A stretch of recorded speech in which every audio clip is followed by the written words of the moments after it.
So hello guys, welcome to my YouTube channel. I'm sick of daydreaming, I just want the feeling of you in my bed. Today we are making a video on CUET.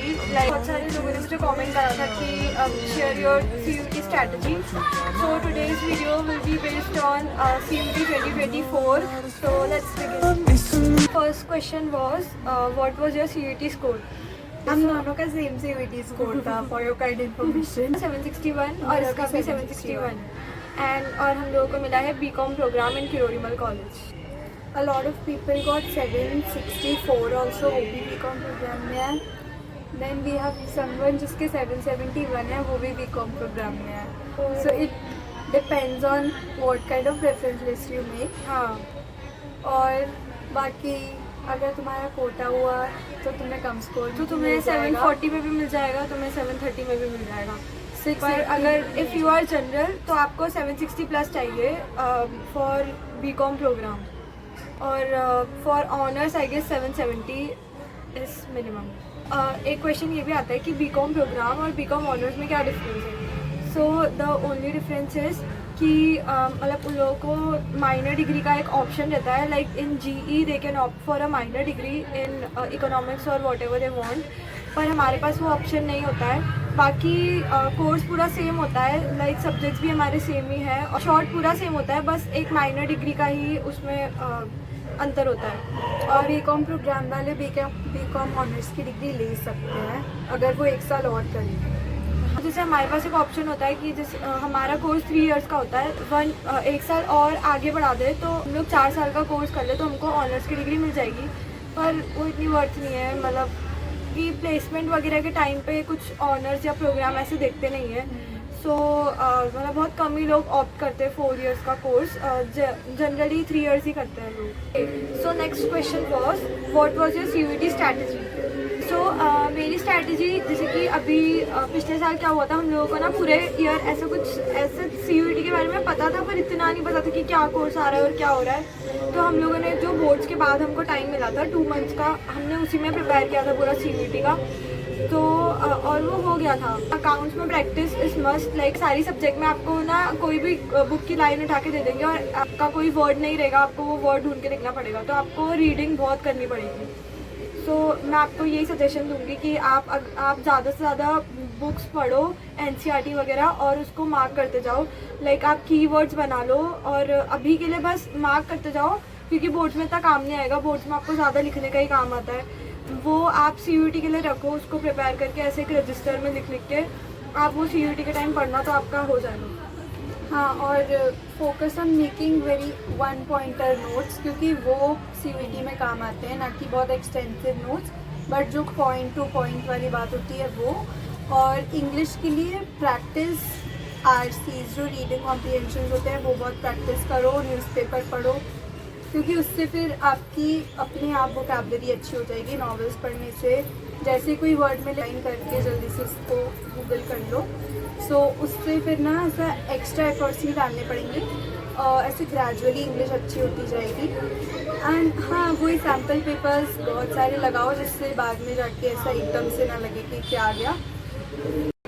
हाँ, और ना sample paper में भी जैसे आप sample paper की practice कर रहे हो ना तो आप उसको एक बार सॉल्व करने के बाद पूरा एनालाइज करना. लाइक एनालाइज करना इज़ वेरी इंपॉर्टेंट. जैसे आपको फिर उसमें पता चलेगा आपने कहाँ गलती करी और आपका क्या क्या सही है.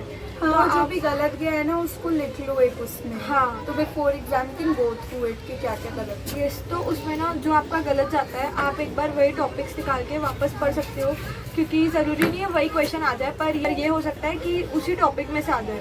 तो जो आपका गलत जा रहा है आप वापस एक बार बुक खोल के उस टॉपिक को पूरा पढ़ लो और उसको एक बार देख लो कि आपने कहाँ गलती करी है. और जो सही जाता है उसको भी एक बार देख लो कि क्या हुआ है. तो मतलब एनालाइज करना इंपॉर्टेंट है, तो ये ध्यान रखना है एक बार. ओके, सो एक रहता है जनरल टेस्ट. जैसे आपका ना जनरल टेस्ट में आपको 3 सेक्शन आते हैं, एक लॉजिकल रीजनिंग, एक क्वांट्स और एप्टीट्यूड वगैरह, और आपका उसमें रहता है बेसिक जनरल नॉलेज. तो ऐसे करके आपका एक GT का पेपर बनता है. तो डाउट्स आते हैं लोगों को कि GT देना चाहिए या नहीं. सो आई सजेस्ट कि दे दो. मतलब ऐसा है कि आपको कोर्स कौन सा करना है उस पर डिपेंड करता है. दे देते हैं. जैसे कि आपको बीकॉम ऑनर्स या बीकॉम प्रोग्राम करना है तो आप लोग ऑफकोर्स आपका जो स्कोर कैलकुलेट होगा वो और जो आपके कोर सब्जेक्ट्स होंगे, जो आपके डोमेन्स होते हैं, उसमें से कैलकुलेट होगा। और जीटी तो उसमें वैल्यू नहीं करेगा ऑफकोर्स, अगर आपके कॉमर्स से रिलेटेड सब्जेक्ट्स हुए तो, और इंग्लिश। पर अगर कोई और कोर्स है, सपोज आप साइंस बैकग्राउंड के हो या फिर आर्ट्स बैकग्राउंड के हो, तब आपको जीटी के लिए प्रिपेयर करना है। नहीं तो फालतू में अगर कॉमर्स बैकग्राउंड के और कॉमर्स का ही कोर्स ले रहे हो तो फिर जीटी की ज़रूरत नहीं है देने। हाँ, सो मेरे पास एक शायद कमेंट आया था कि अगर किसी को साइंस से चेंज करके किसी को बीकॉम करना है, मतलब किसी ने 12th तक साइंस पढ़ी है पर ग्रेजुएशन करना है बीकॉम में, तो आपको फिर साइंस के सब्जेक्ट्स का सीयूटी देना है कि कॉमर्स का। सो ये डाउट मैं क्लियर कर देती हूँ। लाइक आपको जो आप सीयूटी दोगे वो साइंस के सब्जेक्ट का ही दोगे। अगर आपने कॉमर्स के सब्जेक्ट्स का दिया तो वो कैलकुलेशन में नहीं आएगा, क्योंकि डीयू की गाइडलाइंस है कि आप जो सब्जेक्ट 12th में पढ़ रहे हो आपको उन्हीं का सीयूटी देना है। उसके अलावा दूसरे सब्जेक्ट आप ऑप्ट नहीं कर सकते एक्सेप्ट फॉर जनरल टेस्ट। अगर कोई साइंस वाला कॉमर्स में शिफ्ट हो रहा है तो वो जनरल टेस्ट प्लस इंग्लिश वाले कॉम्बिनेशन दे के आ सकता है। तो आपको देना तो साइंस के सब्जेक्ट का ही है, बस इसके साथ आप एक जनरल टेस्ट का दे देना। एक और सीन होता है, लाइक आपके जब बोर्ड्स का रिजल्ट आएगा ना, तब आप ऑलरेडी सीयूटी की प्रिपरेशन कर रहे होंगे। तो उस टाइम क्या होता है कि बहुत लोगों का बोर्ड्स में अच्छे मार्क्स नहीं आते और बहुत लोगों के बहुत ही अच्छे आ जाते हैं। तो मतलब जिन लोगों के ओवर कॉन्फिडेंट मत होना अगर आपके अच्छे आ गए, और अगर आपके अच्छे बोर्ड्स में नहीं भी आए ना तो आप ऐसे मत डीमोटिवेट भी मत होना, क्योंकि सीयूटी बहुत अलग होती है और बोर्ड्स बहुत अलग होता है। लाइक बोर्ड्स में आपको ज़्यादा लिखने का आता है और सीयूटी में बहुत टेक्निकल क्वेश्चन आते हैं, तो सीयूटी की प्रिपरेशन ही अलग होगी। तो आप सीयूटी की प्रिपरेशन करना बंद मत करना और डीमोटिवेट मत होना। और सीयूटी की पढ़ाई लास्ट मोमेंट पे मत छोड़ना। हाँ, लास्ट मोमेंट पे सीयूटी अपना जो बोर्ड्स है ना वो पूरा अच्छे फुल पोटेंशियल से देना, जिससे सीयूटी में प्रॉब्लम ना आए, क्योंकि बहुत डीप में पढ़ना पड़ता है सीयूटी के लिए। बोर्ड्स में तो भी अपन खुद लिख सकते हैं, बट बोर्ड्स में सीयूटी में पॉइंट टू पॉइंट नॉलेज बहुत ज़्यादा मैटर करती है। तो स्टार्टिंग से ही बहुत अच्छे से बिल्कुल विस्तार में पढ़ना। हाँ, मतलब आप जैसे भी प्रिपरेशन, आपके वैसे अभी तो बोर्ड्स आने वाले, लाइक नेक्स्ट मंथ से आएगा सबके बोर्ड्स हैं, तो अभी तो बोर्ड्स पर फोकस करो। लेकिन अगर आपको ऐसा है कि आपको सीयूटी के लिए कुछ करना है तो आप बस यही करो कि आप जो जो रीड कर रहे हो ना उसको लिखते जाओ, मतलब उसमें कीवर्ड्स निकाल कर उसको एक रजिस्टर में लिखते जाओ या फिर उसको वहीं पर हाईलाइट कर लो, ताकि आपको उस टाइम काम आएगा। बाकी अभी तो बोर्ड्स पर ही फोकस करो। आपका बोर्ड्स के बाद अगर आप सीयूटी का स्टार्ट करोगे तो भी हो जाएगा। बस ये है कि उसके बाद एकदम फिर लगी जाना सीयूटी के लिए, ऐसा नहीं कि थोड़ा ब्रेक ले लिया ये वो, मतलब उसके बाद स्टार्ट कर देना प्रिपरेशन फॉर सीयूटी और हो जाएगा आपका। तो अब जैसे आप लोगों की सीयूटी की प्रिपरेशन स्टार्ट होगी ना, तो बहुत सारे यूट्यूबर्स होते हैं जो अपना कॉलेज प्रेडिक्टर लॉन्च करते हैं और ऐसे बहुत सारी चीज़ें करते हैं जिससे आपसे वो बस पैसे लूटना चाहते हैं। तो मेरा सजेशन है कि ऐसी चीज़ों में मतलब ऐसी चीज़ों में फंसना मत। हमारा भी एसआरसी से प्रेडिक्ट किया था। हाँ, वो भी 720 पे एसआरसी से प्रेडिक्ट कर दिया था जनरल वालों के लिए। Don't go with this. तो इसमें इन चीज़ों में फंसना मत, अपनी प्रिपरेशन पर ज़्यादा ध्यान दो अभी।